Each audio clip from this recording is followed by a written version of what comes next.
O ministro André Mendonça, do Supremo Tribunal Federal, sinalizou uma divergência em relação aos 3 votos proferidos até agora no julgamento que trata da responsabilização das plataformas digitais e apontou uma prerrogativa do Congresso Nacional para legislar sobre as regras do Marco Civil. O julgamento foi retomado nesta quarta-feira com o voto de Mendonça, que havia pedido vista do caso em dezembro de 2024. Ao iniciar a leitura do seu posicionamento, o ministro fez uma detalhada análise sobre o fenômeno das redes sociais e das fake news e disse ver a competência do Legislativo para analisar o tema. É bom lembrar que o Supremo Tribunal Federal retomou nesta quarta-feira o julgamento de 2 recursos que discutem a regulamentação das redes sociais.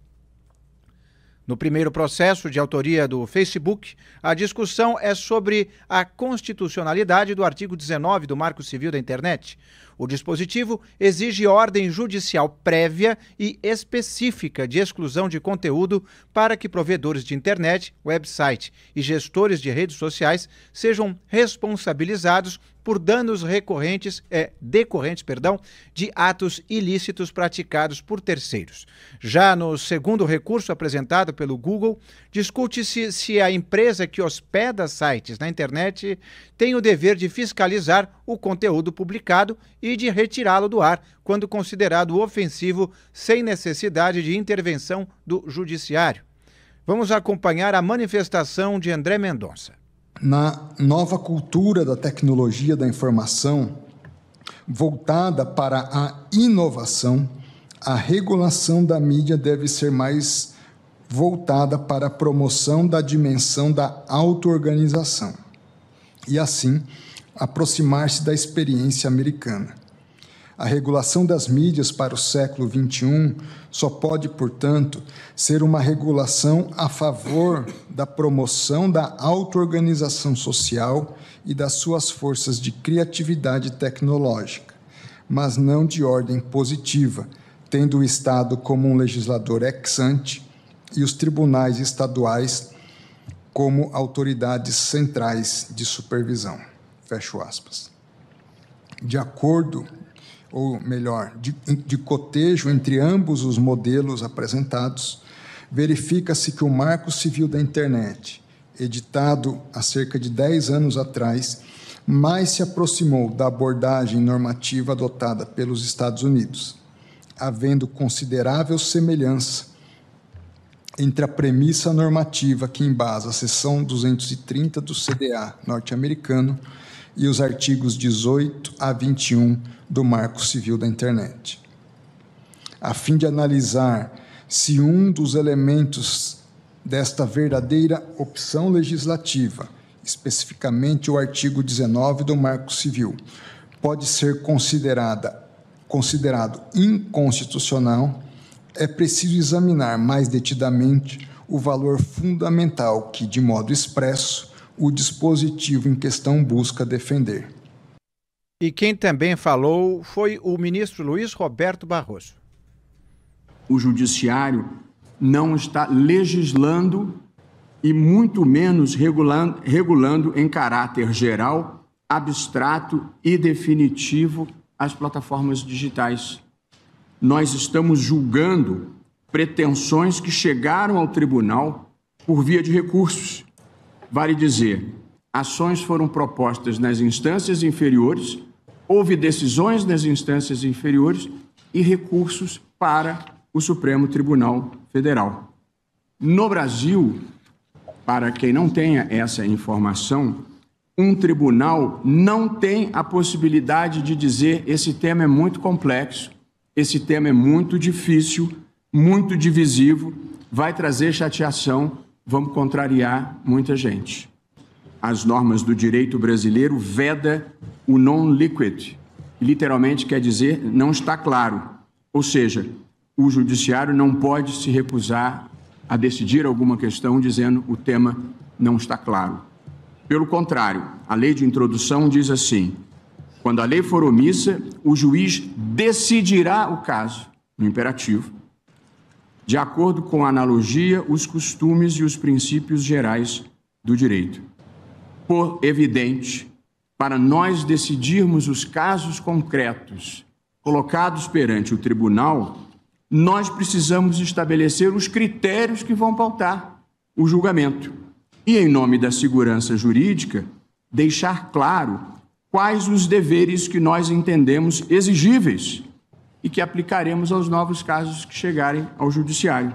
Deixando claro os critérios adotados pelo tribunal para decidir os casos trazidos perante ele, só prevalecerão até que o Congresso Nacional legisle, se e quando entender que deve legislar a respeito.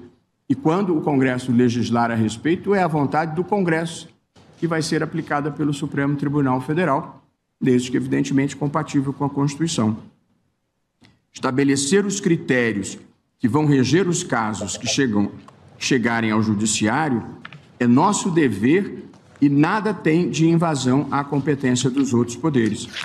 E muito menos tem a ver com censura. Nós estamos discutindo responsabilidade civil. Nós vamos decidir se as pessoas que ajuizaram as ações têm ou não têm direito a uma indenização. É simples assim e esta é a verdade. Aliás, no mundo atual, nós precisamos fazer com que mentir volte a ser errado de novo.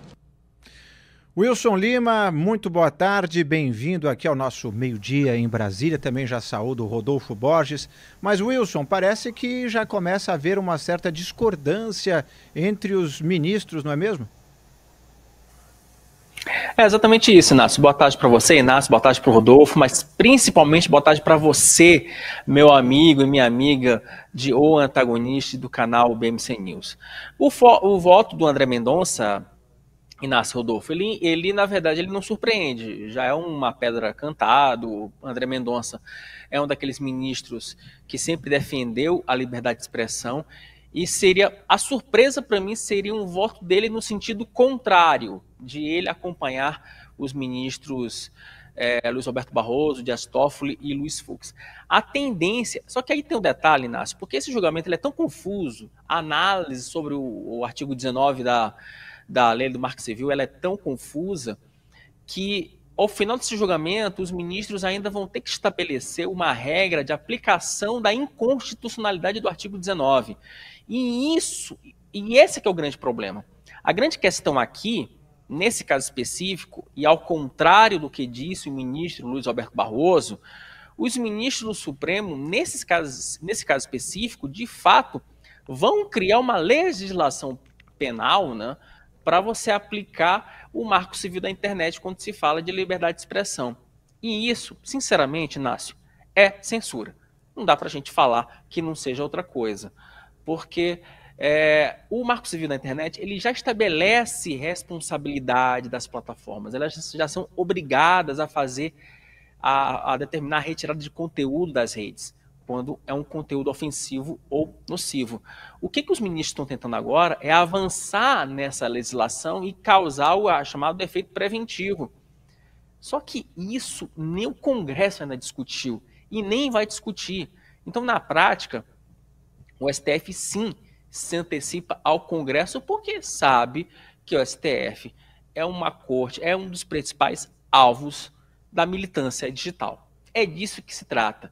O STF tenta conter essa militância digital e o André Mendonça, quando ele faz um voto indicando que ele vai ser pela constitucionalidade do artigo 19 do Marco Civil da Internet, ele também já suscita ali quase como uma baliza para se estabelecer não uma dosimetria, mas uma regulamentação mediana, que não seja nem muito opressiva, mas também não seja totalmente liberal.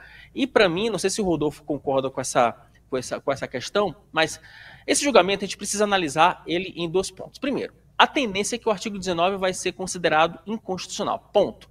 Isso aqui para mim é ponto pacífico. A dúvida agora que fica, e que vai ficar para a semana que vem, porque hoje eles não vão conseguir terminar esse julgamento, porque os ministros querem fazer votos longos, então assim, vai ser um julgamento que com certeza vai até quinta-feira da semana que vem, qual vai ser o remédio que o STF vai aplicar? Essa, para mim, é a grande dúvida. E esse remédio não há consenso nem entre aqueles que consideram o artigo 19 como inconstitucional. Rodolfo Borges, boa tarde. Boa tarde a todos. O Wilson fez uma boa análise aí. Eu queria só complementar dizendo que o Barroso, ali na manifestação dele, disse que quando a lei é omissa, o juiz decidirá. Quem decide se a lei é omissa? É o juiz. Então, assim, quem decide é o STF. Então ele não pode argumentar isso. Isso não é um argumento. Vou aqui pedir vênia para o nobre presidente do STF para dizer isso. Está na mão deles. E isso de que vai valer enquanto o Congresso não decidir, tudo está na mão do STF. E não tem justificativa legal para isso. A lei existe, está lá no Marco Civil da Internet. Foi um trabalho para provar isso aí. Pode ser que, do ponto de vista dos ministros do STF, ou da maioria dos ministros do STF, ele esteja defasado. Mas não cabe aos ministros do STF atualizar o Marco Civil da Internet. E não foi criado pelo STF, foi criado no Congresso Nacional, que é o lugar onde isso deve ser feito. Se os ministros estão incomodados, o máximo que eles poderiam ou deveriam fazer é não se aproveitar o que estão fazendo de questionamentos para legislar, mas conversar, e eles gostam muito de fazer isso também, com os parlamentares e dizer, olha, nós precisamos que essa lei seja atualizada. Isso cabe a vocês, não ao STF. Esse argumento é um argumento furado. Faz algumas semanas, o ministro Edson Fachin negou uma ação do PDT para mexer na taxa básica de juros. O STF pode fazer isso. O STF pode se negar a tratar de questões que não cabem a ele tratar. Só que o STF se acostumou nos últimos anos, nas últimas décadas, a aceitar praticamente todas as batalhas para as quais ele é convidado na seara política brasileira. Essa é mais uma delas. Não cabe ao STF tentar resolver um problema de rede social. E ao tentar fazê-lo, isso não tem como discordar disso. O STF vai piorar a situação, porque não só do ponto de vista da regulação de rede, de censura, mas também do ponto de vista institucional. O STF se degrada, se vulgariza a cada batalha dessas que ele disputa sem ter lugar para disputá-la.